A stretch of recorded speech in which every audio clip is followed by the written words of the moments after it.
May 27, 1942, 10:30 a.m., Prague. A green Mercedes convertible rounds a sharp hairpin turn at Holešovice, slowing to navigate the curve.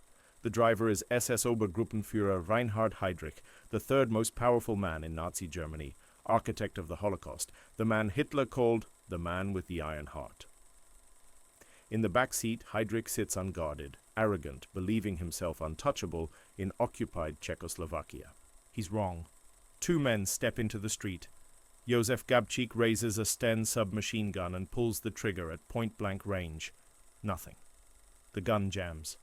Heydrich stands up in the car, reaching for his pistol, shouting at his driver to stop. For a moment it seems the assassination has failed catastrophically. Then Jan Kubiš throws a modified anti-tank mine. The explosion rips through the Mercedes, sending shrapnel into Heydrich's body.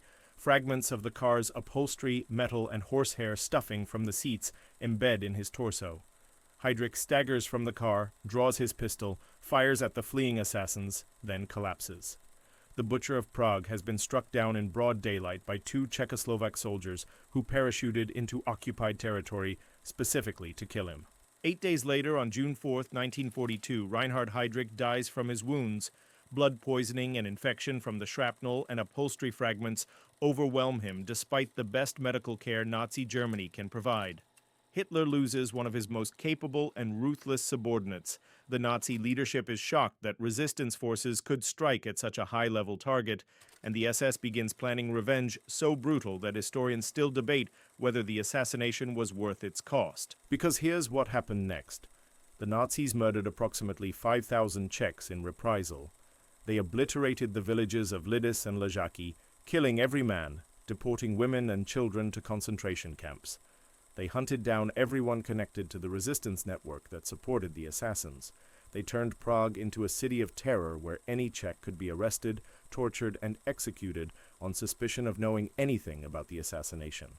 And the two paratroopers who killed Heydrich. They held out in a Prague church for 3 weeks before the Gestapo found them.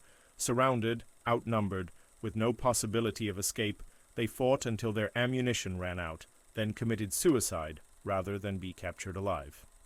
7 Czech resistance members died with them. The priest and church officials who'd hidden them were tortured and executed. Their families were sent to concentration camps. This is the story of Operation Anthropoid, the most successful political assassination of World War II and one of the most controversial. Because yes, they killed Heydrich. Yes, they proved the Nazi leadership was vulnerable. Yes, they struck a blow for Czech resistance, but the price was staggering. 5,000 civilians dead. 2 villages erased from existence. The Czech resistance network shattered, and a question that has haunted historians for 80 years, was killing one man, even a monster like Heydrich, worth sacrificing 5,000 innocents? The London-based Czechoslovak government in exile ordered the assassination. They needed to prove Czech resistance existed to demonstrate they were fighting back, to show the world that Czechs weren't passive collaborators under Nazi occupation. Heydrich was the perfect target, high profile, hated, and as Deputy Reich Protector of Bohemia and Moravia, he was the face of Nazi occupation in Czechoslovakia. But the government in exile knew the Nazis would retaliate. They knew civilians would die. They calculated that the propaganda value and morale boost of killing Heydrich was worth the cost. They were British-backed, British-trained, and British-equipped specifically for this mission. The SOE, Special Operations Executive, dropped them into occupied Czechoslovakia with weapons, explosives, and intelligence about Heydrich's movements. Gabčík and Kubiš weren't just random resistance fighters. They were trained soldiers. Slovak and Czech nationals who'd escaped to Britain joined the Czechoslovak forces in exile, volunteered for special operations, and trained extensively for assassination missions. They parachuted into occupied territory in December 1941, lived underground for months, made contact with resistance networks, gathered intelligence on Heydrich's routines, and planned the attack meticulously. And they succeeded.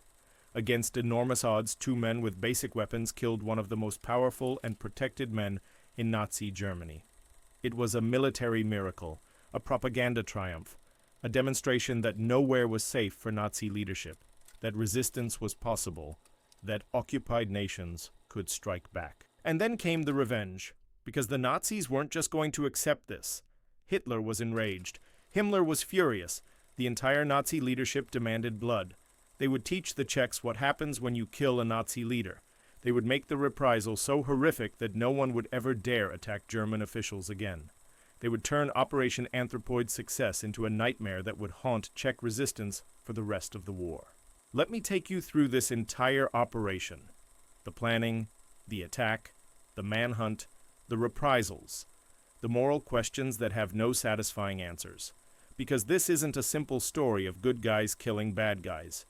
This is a story about the impossible calculations of resistance warfare, about when violence is justified and when it's too costly, about whether killing a monster is worth the monsters he creates in revenge. To understand why killing Heydrich mattered enough to risk massive reprisals, you need to understand who Reinhard Heydrich was. He wasn't just another Nazi official, he was one of the primary architects of the Holocaust, one of the most intelligent and ruthless members of Hitler's inner circle, and arguably the most dangerous man in the Third Reich, the architect of genocide. January 20th, 1942, 4 months before his assassination, Heydrich chaired the Wannsee Conference in Berlin. 15 Nazi officials gathered to coordinate the final solution to the Jewish question. This wasn't the decision to commit genocide, that had already been made, but this was the bureaucratic organization of industrial-scale mass murder. Heydrich presented plans for deporting and murdering 11 million Jews across Europe. The conference lasted 90 minutes. Participants drank cognac, discussed logistics of genocide like business managers planning a project, then went to lunch. Heydrich didn't just attend this conference, he organized it, chaired it, drove the coordination that would make the Holocaust operationally possible. He was the primary architect of the administrative structure that turned genocide from abstract policy into industrial reality. Without Heydrich's organizational genius, the Holocaust would still have happened, but it might have been less systematic, less efficient, less total. The Butcher of Prague. In September 1941, Hitler appointed Heydrich as Deputy Reich Protector of Bohemia and Moravia, essentially the Nazi governor of occupied Czechoslovakia. His predecessor had been too lenient by Nazi standards, allowing too much Czech autonomy, failing to extract sufficient economic value from Czech industry. Heydrich's mission was to crush Czech resistance, maximize war production from Czech factories, and prepare the territory for Germanization, the ethnic cleansing of Czechs to be replaced by German settlers. Heydrich implemented a carrot-and-stick policy.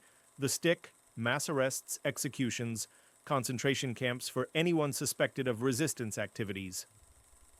In his first months, he executed hundreds of Czech intellectuals, politicians, and resistance members. Prague's streets were lined with posters announcing executions. The message was clear: resist and die. The carrot: improved rations and working conditions for Czech workers who met production quotas. Heydrich understood that starving workers are unproductive workers. By improving conditions for compliant Czechs while brutalizing resistors, he divided the population, making resistance harder to organize while maximizing industrial output for the German war machine. It worked horrifyingly well. Czech war production increased dramatically under Heydrich's administration. Resistance activities decreased. The population was cowed into submission. Heydrich was so successful that Hitler considered him a potential successor, someone who could run Germany if Hitler died or was incapacitated. The man Hitler trusted most. Heydrich was only 38 years old when he was assassinated, yet he'd risen to extraordinary power within the Nazi hierarchy, head of the Reich Security Main Office, which controlled the Gestapo, SS intelligence, and Nazi security apparatus, chief of security police, primary architect of the Holocaust, governor of occupied Czech territory, and Hitler's potential successor. Hitler called him the man with the iron heart. Himmler, Heydrich's superior and head of the SS, was reportedly afraid of him. Other Nazi leaders respected and feared his intelligence, ruthlessness, and absolute loyalty to Nazi ideology. Heydrich was the technocrat of genocide, cold, efficient, utterly without mercy, but highly effective at implementing Nazi policies. He was also arrogant. He drove through Prague in an open-top car without bodyguards, believing Czech resistance was too intimidated to act against him. This arrogance created the vulnerability Gabčík and Kubiš would exploit. Why this target mattered. The Czechoslovak government in exile in London faced a political crisis in early 1942. Britain and other allies were questioning Czech commitment to the war effort. With Czech factories producing weapons for Germany and no visible resistance, some Allied leaders wondered if Czechs were collaborating. The government in exile needed to demonstrate that Czechs were fighting, that resistance existed, that they deserved Allied support. Heydrich was the perfect target for multiple reasons. First, he was high-profile enough that killing him would make international news. Second, he was the symbol of Nazi occupation. Killing him would be symbolically significant for Czech morale. Third, he was the architect of the Holocaust. Killing him had moral justification beyond mere political calculation. Fourth, his arrogance made him vulnerable. He could be targeted in ways that better protected Nazi leaders couldn't. But the government in exile knew assassination would trigger reprisals. Czech resistance leaders inside occupied territory opposed the plan, arguing that killing Heydrich would result in massive civilian casualties that would destroy the resistance network. The government in exile overruled them, calculating that the political and propaganda value outweighed the certain cost in Czech lives. This is the moral calculus that haunts Operation Anthropoid. The government in exile, safe in London, ordered an assassination knowing thousands of Czechs in occupied territory would die in revenge. They sacrificed people they claimed to represent for political gain. Was this justified resistance against Nazi occupation, or was it callous willingness to spend other people's lives for political advantage? The planning and preparation. Gabčík and Kubiš weren't the only paratroopers dropped into occupied Czechoslovakia. The British SOE and Czechoslovak forces in exile conducted multiple operations, inserting trained soldiers to organize resistance. Anthropoid, the codename for the Heydrich assassination, was just one of several missions, though it became the most significant. The two soldiers parachuted into occupied territory on December 28, 1941. They were supposed to land together but were scattered by wind, a pattern that would repeat throughout the operation, where improvisation and luck played as much role as planning. They made contact with the Czech resistance network in Prague, were hidden by families risking death to shelter them, and began gathering intelligence on Heydrich. The challenge was finding a location where Heydrich was vulnerable. He lived in a castle outside Prague with heavy security. His office in Prague Castle was heavily guarded, but his commute between home and office followed a predictable route, and at one point, the hairpin turn at Holešovice, his car had to slow down significantly. This would be the kill zone. The weapons were improvised from available resources. Gabčík had a Sten gun, a cheap British submachine gun notorious for jamming. Kubiš had a modified anti-tank mine converted into a hand grenade. These weren't ideal assassination weapons, but they were what the paratroopers had. The plan depended on surprise and execution at close range. They waited for the right moment. Heydrich's schedule was irregular enough that they couldn't predict exactly when he'd pass the hairpin turn on any given day. On May 27, 1942, they got lucky. Heydrich's car appeared. The assassination team was in position, and despite the Sten gun jamming, despite everything that could go wrong, the improvised grenade wounded Heydrich mortally. The operation succeeded beyond expectations in one sense. They killed their target. But the success was about to unleash hell on the Czech population. June 4, 1942. Reinhard Heydrich dies from his wounds. The Nazi leadership is shocked, furious, and determined to make an example that will terrify every occupied population in Europe. Hitler personally demands brutal reprisals. The message must be clear. Killing Nazi officials cost thousands of civilian lives. The immediate response. Within hours of the assassination, the Nazis declared martial law in Prague. Massive roundups began. Anyone suspected of involvement, anyone who might have information, anyone randomly selected to create terror, all were arrested. The Gestapo tortured prisoners for information about the assassins and their support network. Executions began immediately. In the first 3 days after the attack, over 400 Czechs were executed. Most had no connection to the assassination. They were arrested on suspicion, on denunciation by neighbors, or simply to fill execution quotas. The Nazis wanted visible, public terror. Bodies were displayed, execution notices were posted. The message: this is what happens when you resist. But this was just the beginning. The Nazis wanted something more dramatic, more permanent, more horrifying. They wanted to erase entire communities to demonstrate the cost of killing German officials. Lidice, the village that ceased to exist. June 9, 1942. The village of Lidice, 15 miles northwest of Prague. Population, approximately 500 people. The Gestapo received false intelligence, probably from torture-induced false confessions, suggesting Lidice residents had sheltered the paratroopers. This intelligence was wrong. Lidice had no connection to Operation Anthropoid. But the Nazis didn't care.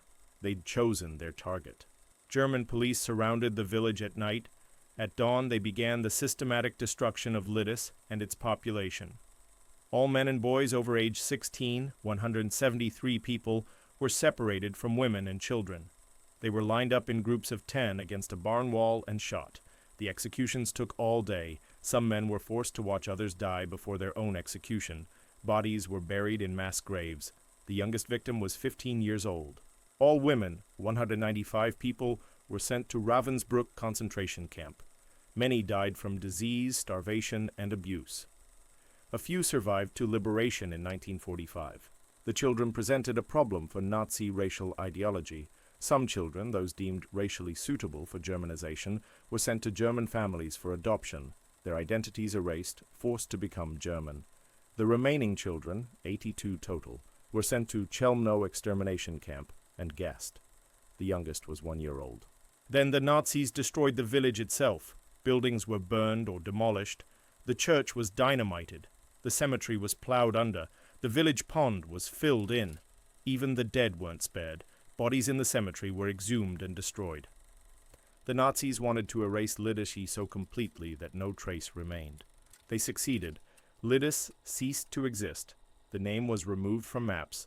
The land was plowed flat and planted with grain. The Nazis forbade using the name Lidice anywhere in the Protectorate.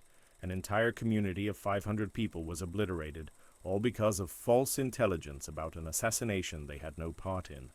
Ležáky, the second village. June 24, 1942. The village of Ležáky suffered the same fate for an actual, though minor, connection to the resistance. A radio transmitter used by Czech partisans had been hidden near the village. When the Nazis discovered it, they decided Ležáky would be Lidice's twin in annihilation. All men, 33 people, were executed. All women were sent to concentration camps where most died. The children, 13 total, were examined for racial suitability. 2 were sent for Germanization. The remaining 11 were gassed at Chelmno. The village was demolished completely, erased from existence. The broader terror. Beyond Lidice and Ležáky, the Nazis continued mass executions across the Protectorate. Anyone suspected of resistance activities, anyone denounced by neighbors, anyone the Gestapo wanted to terrorize. Estimates of total deaths from Heydrich reprisals range from 1,300 to 5,000, depending on whether you count only those directly executed or include those who died in concentration camps after being arrested during the crackdown. The Czech resistance network was shattered. Members were arrested, tortured, executed. Safe houses were raided. The underground communication system collapsed. It would take years for Czech resistance to rebuild to pre-Anthropoid levels. The assassination that was supposed to invigorate resistance instead nearly destroyed it. The hunt for the assassins.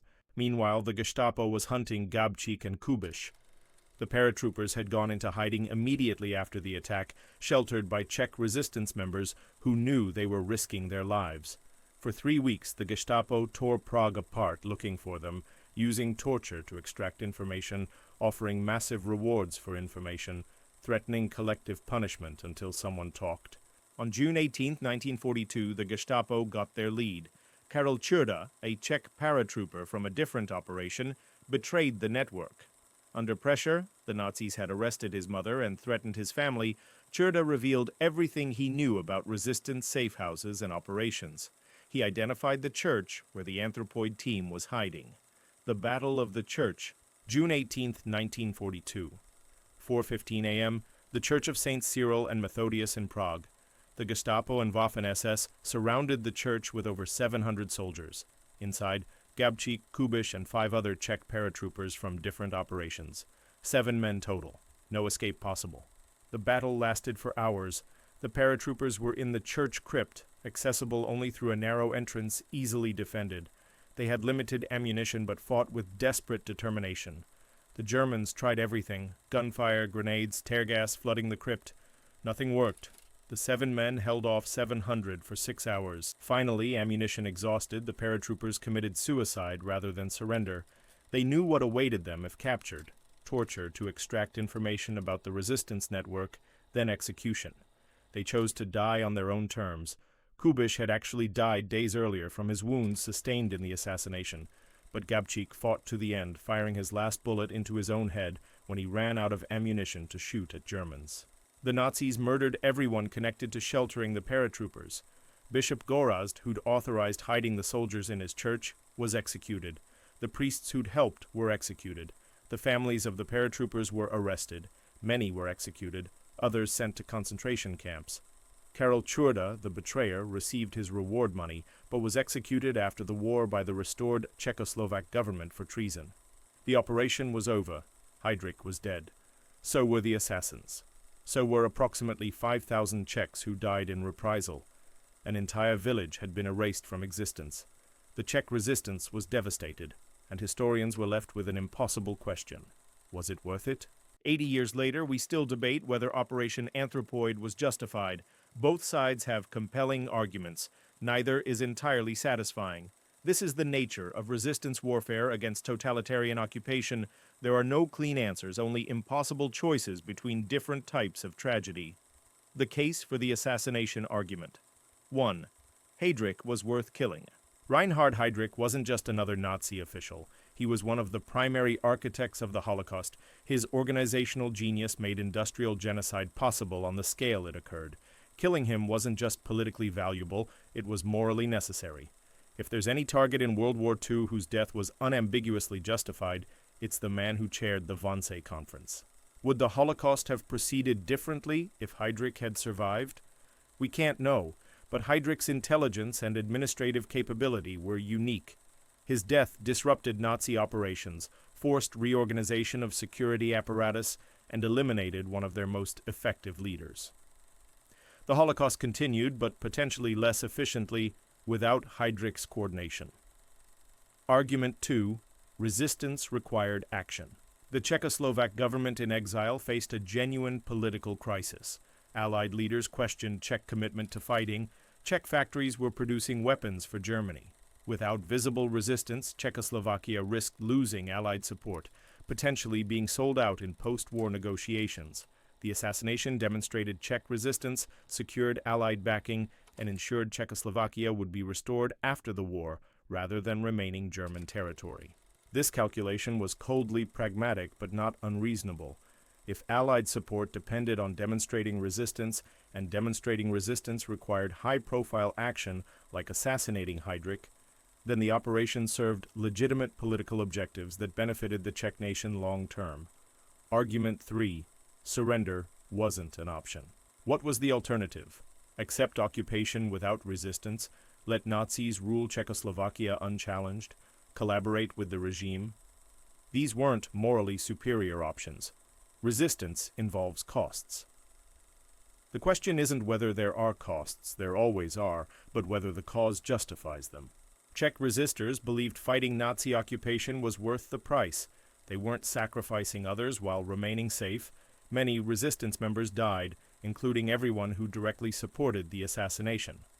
They accepted that resistance against totalitarian occupation requires accepting terrible costs. Argument 4. The Nazis bear all responsibility. The reprisals weren't caused by the assassination, they were caused by Nazi brutality. Blaming the assassins for Nazi revenge is giving Nazis exactly what they wanted, making resistance unthinkable by threatening collective punishment. If we accept that resistance is unjustified when occupiers threaten reprisals, we've accepted that totalitarian occupation can never be resisted, that terror wins. The moral responsibility for Lidice, Ležáky, and 5,000 dead lies entirely with the Nazis who murdered them, not with Czech soldiers fighting against occupation. Arguing otherwise grants legitimacy to collective punishment as a tool for suppressing resistance. The case against the assassination argument 1. 5,000 lives for one life. The mathematics are brutal. Approximately 5,000 Czechs died in reprisal for killing one German, even if that German was a monster. Can we justify that exchange rate? The people killed at Lidice had no connection to the assassination. The children gassed at Chelmno had no say in whether Heydrich should be killed. They died because others, specifically the London-based government in exile, made decisions that cost their lives. The government in exile wasn't risking their own lives. They were safe in London. They ordered an operation knowing the costs would be paid by Czechs in occupied territory who had no voice in the decision. This is ethically problematic at minimum, potentially indefensible. Argument 2. The resistance was destroyed. The assassination didn't strengthen Czech resistance, it devastated it.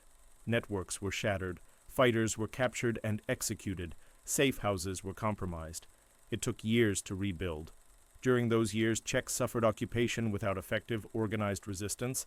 If the goal was strengthening resistance, the operation failed catastrophically. Czech resistance leaders inside occupied territory opposed the assassination for exactly this reason. They knew reprisals would destroy their networks. The London government in exile overruled them, prioritizing international perception over operational effectiveness. The result proved the internal resistance leaders correct. Argument 3. Heydrich was replaced. Killing Heydrich didn't end Nazi occupation of Czechoslovakia. He was replaced by Karl Hermann Frank, who continued brutal occupation policies. The Holocaust continued under other administrators. Nazi Germany continued fighting. The assassination didn't shorten the war or reduce Nazi atrocities. It just killed one man who was replaced by others continuing his policies. If Heydrich's death didn't materially change Nazi operations, and the cost was 5,000 Czech lives plus destruction of resistance networks, the operation failed on consequentialist grounds. Good intentions don't justify catastrophic outcomes. Argument 4. Some targets aren't worth the cost. Resistance warfare requires calculating whether operations are worth their costs. Some targets justify high costs, some don't. Even if Heydrich deserved death, even if killing him had symbolic value, the predictable costs exceeded any realistic benefit. A competent government in exile should have recognized this and cancelled the operation. The London government in exile knew reprisals were certain. Czech commanders inside occupied territory warned them explicitly. They proceeded anyway, prioritizing political optics over Czech lives. This was either criminally irresponsible or callously willing to sacrifice people they claimed to represent. The unresolvable question. Both arguments are partially correct. Both miss aspects of the other side's position. The truth is probably that Operation Anthropoid was simultaneously justified resistance against evil occupation and a catastrophic decision that cost more than it gained. We can hold multiple truths simultaneously. Heydrich deserved to die for his role in genocide. Killing him didn't meaningfully disrupt Nazi operations. Czech resistance fighters were heroes fighting impossible odds. The London government in exile made a decision that got thousands killed. Nazi reprisals were war crimes for which only Nazis bear responsibility. Those reprisals were predictable consequences that should have been weighed more heavily. Demonstrating resistance had legitimate political value. That value didn't justify the cost in Czech lives. The moral lesson isn't that the assassination was clearly right or clearly wrong. The lesson is that resistance warfare against totalitarian occupation involves impossible choices between different tragedies, calculated by people with incomplete information under extreme pressure, with consequences that often don't match intentions. Operation Anthropoid ended 80 years ago. Heydrich is dead. The assassins are dead. Lidice and Lidice are memorials. The 5,000 dead are remembered on monuments across the Czech Republic. But the questions the operation raised haven't been answered because they're unanswerable. The pattern that repeats. Resistance movements facing occupation by brutal regimes always face the same dilemma. Dramatic action demonstrates resistance but triggers reprisals. Passive resistance preserves lives but risks appearing as collaboration. The calculation is impossible because you're comparing different types of loss: political legitimacy versus civilian lives, symbolic victories versus material costs, long-term goals versus immediate suffering. This pattern repeats throughout history. French resistance in World War II faced similar calculations. Attacks on German forces triggered reprisals against French civilians. Was resistance worth the cost? Palestinian resistance against Israeli occupation triggers reprisals. Is resistance justified? Ukrainian resistance against Russian occupation causes civilian suffering. Should they cease resistance?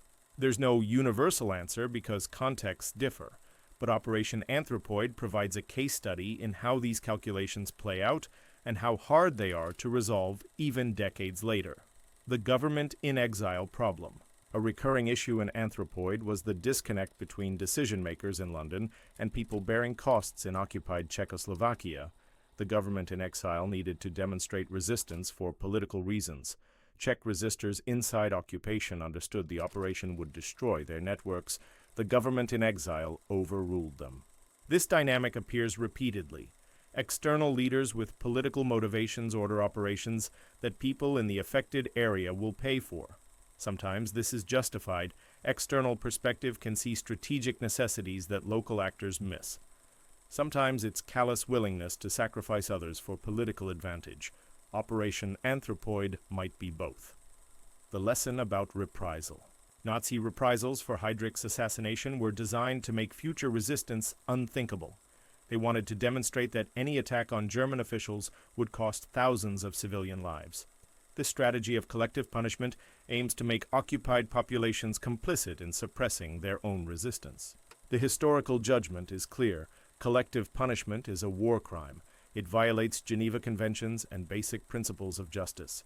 Individuals are responsible for their own actions, not for actions of others from their ethnic or national group. The Lidice massacre was criminal regardless of whether the assassination was justified. But recognizing collective punishment as criminal doesn't resolve whether resistance movements should consider predictable reprisals when planning operations. If your action will certainly cause Nazi murders of innocents, do you bear partial responsibility? Or is all responsibility on the Nazis who choose murder? This question has no satisfying legal or philosophical answer. It's a practical question resistance movements must answer case by case. Is this operation worth the predictable cost? The question of worth: was Operation Anthropoid worth it? That depends on what you're measuring. Did it kill Heydrich? Yes, unambiguous success. Did it disrupt Nazi operations? Marginally. Heydrich was replaced, operations continued, but some temporary disruption occurred. Did it demonstrate Czech resistance? Yes. International perception of Czech resistance improved, Allied support was maintained. Did it strengthen internal resistance? No. Networks were destroyed, took years to rebuild. Did it save lives? No. 5,000 died in reprisal, the Holocaust continued. War wasn't shortened. Did it maintain Czech morale? Mixed. Some Czechs were inspired, others traumatized by reprisals. Was it morally justified? That's the question with no answer. What we can learn. If there's a lesson from Operation Anthropoid, it's not a simple moral judgment. The lesson is about how resistance movements think about operations with high costs. First, understand that symbolic victories and material victories aren't the same. Anthropoid was a symbolic victory. Czech resistance killed a top Nazi, but materially it didn't change much and cost enormously. Distinguishing between types of victories is crucial for rational decision-making. Second, listen to people bearing the costs. The Czech resistance inside occupation opposed the operation. The London government in exile overruled them. The resistors inside occupation were proven correct about consequences. Leaders safe from consequences are less reliable judges of acceptable costs. Third, accept that some targets aren't worth the cost, even legitimate targets, even evil targets. Heydrich deserved death, but that doesn't automatically mean killing him was the right decision when costs are considered. Target selection requires cost-benefit analysis, not just identification of deserving enemies. Fourth, understand that totalitarian occupation creates situations where every choice is terrible. Not acting means accepting occupation without resistance. Acting means triggering reprisals against innocents. There's no choice that doesn't result in tragedy. The question isn't finding a good option. It's choosing between bad options based on the best available judgment. Fifth, recognize that we can't judge historical decisions with certainty from decades of distance. We know what happened. The people making decisions in 1942 didn't. They acted on incomplete information under extreme pressure. We can analyze their choices, but declaring with certainty that they were right or wrong requires hubris about our own judgment that history doesn't support. The memorial. Today, Lidice has been rebuilt. Not on the original site, that remains a memorial park, but nearby. The new Lidice commemorates the destroyed village. A museum documents the massacre. Rose gardens planted by survivors honor the dead. Children from around the world have donated to support the memorial. The Church of Saints Cyril and Methodius in Prague, where Gabčík and Kubiš died, has a memorial. The crypt where they fought their final battle is preserved. Bullet holes are still visible in the walls. Visitors can see where 7 men held off 700 for 6 hours. These memorials don't answer whether the operation was justified. They honor the dead, both those who fought and those who died in reprisal. They ask us to remember, to think about the costs of resistance and the costs of submission, to recognize that people facing totalitarian occupation make impossible choices and sometimes get them wrong while trying to do right. Gabčík and Kubiš were heroes who fought impossible odds and succeeded in killing one of history's monsters. They were also participants in an operation that cost 5,000 innocent lives. Both things are true. The contradiction doesn't resolve. It's the permanent moral complexity of resistance warfare. Operation Anthropoid succeeded in killing Reinhard Heydrich. Then 5,000 Czechs paid the price. Was it worth it? Ask that question honestly, and you'll find yourself unable to answer with certainty. Which might be the most important lesson. Some historical questions don't have simple answers, only the responsibility to think seriously about impossible choices made by people facing circumstances we hope never to experience.